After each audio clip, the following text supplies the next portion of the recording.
आपने बताया कि जो किडनी पेशेंट हैं जिनका डायलिसिस होता है, हाँ, वो किस तरह से डायलिसिस से बच जाते हैं और किडनी जो है प्रॉपर वापस हील हो जाती है, क्योंकि मोस्टली हमने देखा है कि जिसकी किडनी खराब हो गई वो ट्रांसप्लांट ही कराता है या मर जाता है। ये एक इम्पॉर्टेंट बात है जो मैं आपको बताना चाहता हूं ताकि आप इसको उन लोगों तक पहुंचाएं जिनको इसकी ज़रूरत है। ऐसे बहुत सारे लोग हैं लाखों में जो हर दूसरे दिन या तीसरे दिन डायलिसिस कराते हैं। पहले तो समझना पड़ेगा डायलिसिस क्या है। बहुत ही सिंपल है, आधे मिनट में समझ जाएंगे। आप जो भी कुछ खाते हैं पीते हैं उसमें कुछ चीज़ें बॉडी उपयोग में लाता है, एनर्जी में कन्वर्ट करता है, कुछ चीज़ें बॉडी यूज़ नहीं कर पाता है, तो आप यूरिन पेशाब के रास्ते उनको बाहर फेंक देते हैं। तो वो पेशाब कैसे बनता है, वो किडनी का काम होता है। उसके अंदर वो सारी चीज़ें हैं पेशाब में जो बॉडी को नहीं चाहिए, तो बॉडी ने उसको बाहर भेज दिया। क्रेटनाइन है, यूरिया है, यूरिक एसिड है, ऐसे बहुत सारी चीज़ें हैं, छोटे मोटे प्रोटीन हैं अलग अलग तरह के जो बॉडी को नहीं चाहिए। तो बॉडी ने पेशाब किया, आप बोलेंगे अरे मुझे पेशाब आ रहा है, तो वो किडनी ने बाहर भेजने का तैयारी कर ली है और आप गए और आपने अपने आप को हल्का किया, ठीक हो गया। ये तो हुआ नॉर्मल। आपका बॉडी खुद ही आपका डायलिसिस कर रहा है। डायलिसिस ये है, हमारा बॉडी हमारे अंदर की जो चीज़ जो हमें नहीं चाहिए वो बाहर फेंकने का रास्ता बनाया, इसे कहते हैं डायलिसिस। यानी कि हमारे सबकी बॉडी करती है इसको। अगर वो करना बंद कर दे, किडनी अपना काम करना बंद कर दे, अब जब मैं पानी पी रहा हूँ और बॉडी को उनमें से कई सारी चीज़ नहीं चाहिए लेकिन बाहर का रास्ता बंद है, तो बॉडी क्या करेगा, गुब्बारे की तरह, बैलून की तरह उस पानी को, उस फ्लूइड को बॉडी में ही इकट्ठा होता रहेगा। ऐसे लोगों के पैर आप देखेंगे हाथी की तरह हो जाते हैं, सूज जाते पैर, हाथ सूज हाँ, जाते हैं, पैर हाथ सूज जाते हैं, गले मुंह सूज जाता है। तो क्या है, उनका जो यूरिन आउटपुट है, पेशाब या तो कम हो गया है या खत्म हो गया है।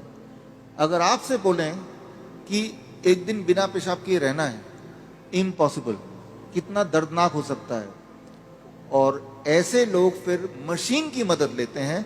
वो मशीन वो खींचता है खून में से वो ऐसे पानी जो खराब है और निकाल के बाहर करता है। इसका मतलब हर दूसरे दिन उसको ऐसा करना पड़ता है और दूसरे दिन तक बॉडी में पानी जमा रहता है। और जबकि बॉडी में पानी जमा रहेगा तो उसका हार्ट के ऊपर भी बोझ है, लंग्स के ऊपर भी बोझ है। हर दिन वो कमजोर होता जा रहा है, हर दिन वो मरता जा रहा है, डायलिसिस कराने के बावजूद भी या डायलिसिस कराने की वजह से भी, क्योंकि डायलिसिस भी किडनी को और फर्दर खराब करती है। तो अब आपको समझ आ गया कि प्रॉब्लम क्या है, डायलिसिस किसे कहते हैं, किडनी खराब होना किसे कहते हैं। ऐसे लोगों को पहचानेंगे कैसे, आप जब देखेंगे। हम कैसे पहचानते हैं ऐसा पेशेंट को, कोई रिपोर्ट की जरूरत नहीं है, मुझे, आपको भी जरूरत नहीं है।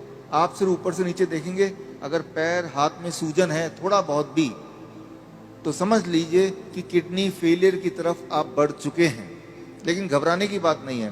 पहली बात, जब सूजन होती है बॉडी में, पानी जम जाता है तो सांसें भी नहीं ले पाता है, मुश्किल से लेता है, तो ये भी गड़बड़ है। वो चलता है थक जाता है, ये भी गड़बड़ है। तो ये तो हो गया। अब करना क्या है, सोल्यूशन क्या है, आपके बॉडी के अंदर से पानी को निकालना है। उसके लिए बड़ा आसान गॉड का दिया हुआ सोल्यूशन आपके पास ही है इसी वक्त।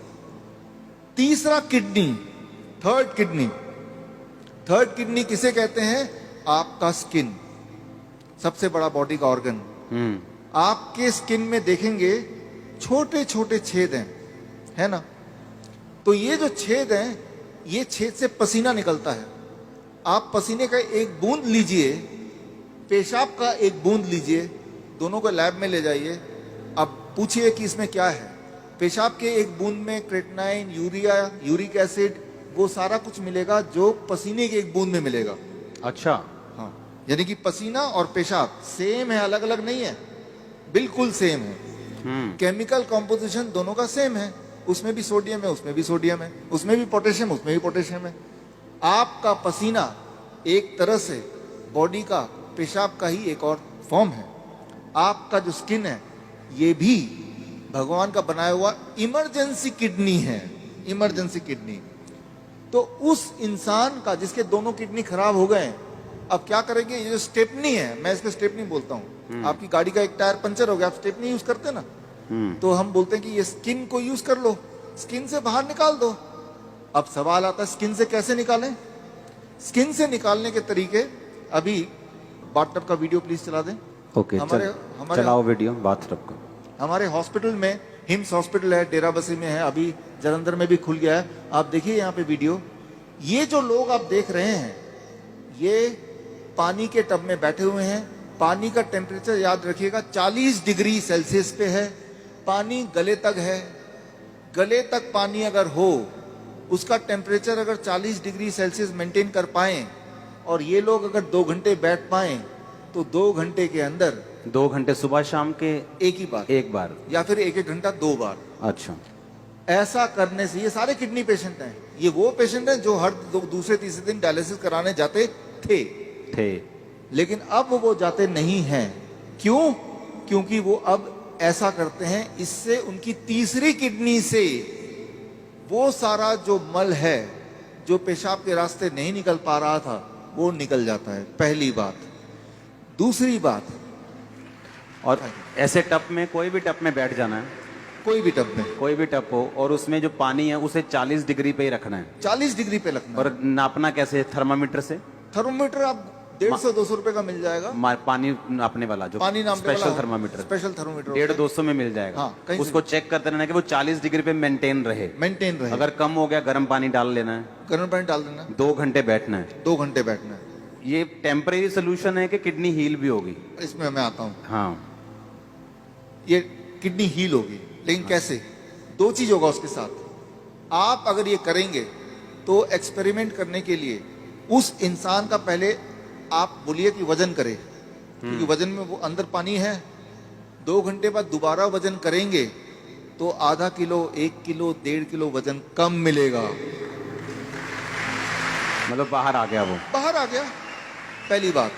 आप एक और काम करें, उनके पैरों के सूजन के फोटो खींच लें। 2 घंटे बाद दोबारा देखें, अरे सूजन कहाँ गया? अरे बाहर चला गया, उसको बाहर, बॉडी ने बाहर भेज दिया। एक और काम करें, किडनी पेशेंट की एक दिक्कत होती है, उनका बीपी बहुत हाई रहता है। क्यों?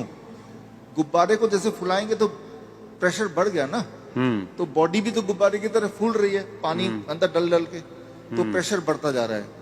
तो चाहे कितनी भी दवा खा लें किडनी का पेशेंट, प्रेशर उनका बहुत ज्यादा होता है, ब्लड प्रेशर। अच्छा, लेकिन तो अब पहले प्रेशर नाप लें, ज्यादा ही मिलेगा 200/100। अब पानी में बिठाएं, और अब पानी में बिठाने के बाद 2 घंटे बाद दोबारा प्रेशर नापें, तो प्रेशर कम हो जाएगा। कम से कम 40 यूनिट कम हो जाता है, किसी का 20 यूनिट कम हो जाता है, लेकिन कम जरूर होता है, हर एक का कम होता है। तो जो मेन सिम्टम होते हैं किडनी पेशेंट के, वो सारे सिम्टम एक क्लासिक सिम्टम होता है। मोस्टली बोलते हैं कि किडनी आपकी श्रिंक हो गई है जी, किडनी सुंगड़ गई है, सिकुड़ गई है, वो काम नहीं कर रही। हाँ, वो फिर से बढ़ेगी कि नहीं बढ़ेगी? ऐसे ही रखना पड़ेगा पेशेंट को? ये बड़ा इंटरेस्टिंग है। ये सवाल बहुत सारे पेशेंट ठीक होने के बाद भी पूछते हैं। ठीक होना कैसे पता चल गया? कि अब उनको ये करने की जरूरत नहीं है। 3 महीना लगातार करने के बाद अब करने की जरूरत ही नहीं है। अब पेशाब भी नॉर्मल हो रहा है, सूजन भी नहीं आ रही है, ब्लड प्रेशर भी नॉर्मल है, यानी ठीक हो गया। लेकिन वो क्रिएटिनाइन और यूरिया, क्रिएटिनाइन भी नॉर्मल आ गया, यूरिया भी नॉर्मल आ गया, यूरिक एसिड भी नॉर्मल है, सारा कुछ नॉर्मल हो गया। हाँ, ब्रीदिंग भी नॉर्मल है। साइज किडनी का। अब आता है साइज। तो साइज के लिए वो बोलता है तो डीटीपीए स्कैन करने बोलते हैं। हालांकि हम रिकमेंड नहीं करते, लेकिन स्कैन कराते हैं। तो पहले वाला साइज उसके पास था, पहले भी स्कैन कराया था, 3 महीने बाद दोबारा स्कैन कराते हैं। तो स्कैन में वो साइज बढ़ी हुई दिखाई देती है, मतलब वो किडनी जो है वो बढ़ चुकी है, फिर से साइज उसका अच्छा हो रहा है, अच्छा हो गया। और ये स्कैनिंग बताती है। हाँ, और वो जो स्कैनिंग बताती है, वो स्कैन पहले और बाद के वो किताब में है। और ये किताब मैं चाहता हूँ कि आपके हाथों से इसका लॉन्च हो जाए। हाँ, ठीक है। हाँ, और ये जो किताब को बनाने में, ऑब्जर्वेशन स्टडी में जिन्होंने मुख्य भूमिका निभाई है, हमारे डॉक्टर संजीव सूद जी हैं। आप भी एक बार आ जाएं। डॉक्टर गगन है, ये भी आ जाएं। दयानंद आयुर्वेदिक कॉलेज में इन्होंने हमारे साथ मिलके हमें मदद करते हुए इस चीज को दुनिया तक पहुंचाने के लिए काम किया। प्लीज आ जाएं। Doctor Anu, please come. किताबें और भी हैं, 2 ले आते हैं। इसका नाम है प्रत्यारोपण, यानी किडनी ट्रांसप्लांट का अंत। किडनी, आपकी खुद की किडनी ही काम करेगी, किसी और की किडनी की कोई आवश्यकता नहीं है। भगवान का दिया हुआ किडनी, उसी को स्टार्ट करना है, उसी को काम करना है। तारीफ करो सब। Thank you, thank you. अच्छा, हमने कितने ऐसे लोग आपके लोग मोहल्ले में ऐसे आपने देखे होंगे जो किडनी ट्रांसप्लांट नहीं करा सकते, डायलिसिस नहीं करा सकते, मर जाते हैं। देखे कि नहीं देखे? चर्च में हील होते हमने देखे हैं, लेकिन जो बहुत से लोग हैं जो यीशु मसीह को नहीं जानते हैं, हमने हॉस्पिटल्स में देखा है। मेरे फ्रेंड्स हैं जो हॉस्पिटल चलाते हैं चैरिटेबल, वो बताते हैं कि किडनी पेशेंट किस तरह से आते हैं और उनके पास मशीन्स नहीं है, उनके पास स्ट्रक्चर नहीं है और लोग ऐसे ही मर रहे हैं। और देखो, जब डाइट का जिक्र होता है तो यकीन नहीं होता कि डाइट से कैसे कोई हील हो सकता है, और ये भी यकीन नहीं हो रहा कि बाथटब में बैठ के या ऐसे ऐसे करके कैसे कोई हील हो सकता। और उसको खाना क्या है किडनी पेशेंट को? सेम DIP डाइट प्लस ये जो मैंने बताया, ये 2 घंटे बैठना है। 2 घंटे बैठना है। कई बार लोग 2 घंटे नहीं बैठ पाते, तो 1 घंटा करके 2 बार बैठ लिया। कई बार 1 घंटा भी नहीं बैठ पाते, चलो 40 मिनट करके 3 बार बैठ गए। 2 घंटे का आपको रूटीन पूरे दिन भर में 2 घंटे बैठते ना, तो यहाँ से जितने पोर्स हैं तब जाके पूरा निकलता है। ये एक रूटीन बनता है। और 3 महीने बाद फिर उसकी किडनी अपने आप काम भी करना शुरू करती है। अपने आप काम करना शुरू करती है, तो फिर ये बंद कर देना है। डाइट चलेगा जिंदगी भर, डाइट चलेगी, हाँ, इसको बंद कर देना है। ये बंद हो जाएगा, ये बंद हो जाएगा और पेशेंट नॉर्मल रहेगा। अब वो पेशेंट ही नहीं है। अब वो पेशेंट नहीं, अब पेशेंट नहीं है, वो आप और हम जैसे हैं। नॉर्मल हो गया वो। हमारे दर्शकों के लिए एक खास मेरा मैसेज, आप इस दोनों चैनल के माध्यम से मेरे वीडियोस आप देख रहे होंगे, नए नए जो टेक्निक्स हैं वो आप सीख रहे होंगे। एक चीज़ करना भूल जाते होंगे कि वो ये है सब्सक्राइब करना। सब्सक्राइब कीजिए ताकि जो मेरे नए टेक्निक्स हैं, नए वीडियोस हैं, वो राइट टाइम पे आप तक पहुँचे, सबसे पहले पहुँचे।